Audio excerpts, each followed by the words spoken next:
görmüşəm. Ağda binada şey. Qulaq as. Yalancı diş qoydu, bax hələ görürsən.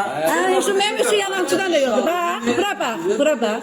Ay kişi, heç mənim o yalancı dişdən də pulum yoxdur. Ağzıma qoyum. Bəzi mərvətlə kömək eləsin də sənə.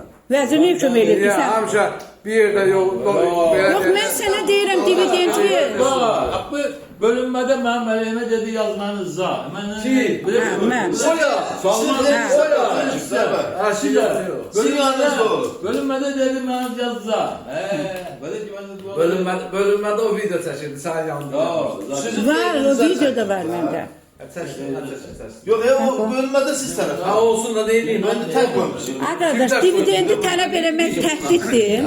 Mən deyim. Ay hüquqşünas qardaş, deyə görüm, mən dividend tələb edirəm 3 ilə təhdiddir. Dividend tələb eləmək təhdid deyil. Hə, bə niyə bu belə deyil? Belə pul istəyir. Mən deyirəm ki, zərər. Pul ise pul ben neye gelmişim? 3 ili bir dəfə yemirəm. Hesabat verməmişsiniz, iclas olmadı. İclas olmadı. Gəlməl biz nasıl oldu olmadı. Kimdən keçirdiniz iclası? Kimdən qulaq asıb sizin iclasınıza hesabata? Onu deyin. O da orada atamıyorlar.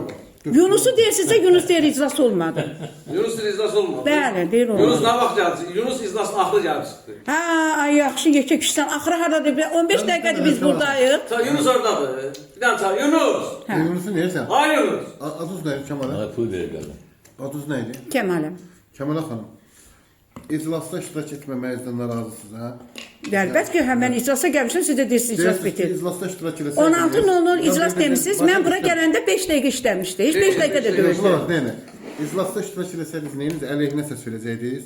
Nəyin əleyhinə? İclasın günü, ilin yekunları ilə. Əlbəttə ki, hesabata qulaq asmalıydım. Gəl olar qol çəkək, mən əleyhinəyəm. Problemdir. Xeyr, elə şey olmaz. Peki, Mən sizin hesabatı orada- dinləmək istəyirəm. Hesabat ver də, dinləsin də.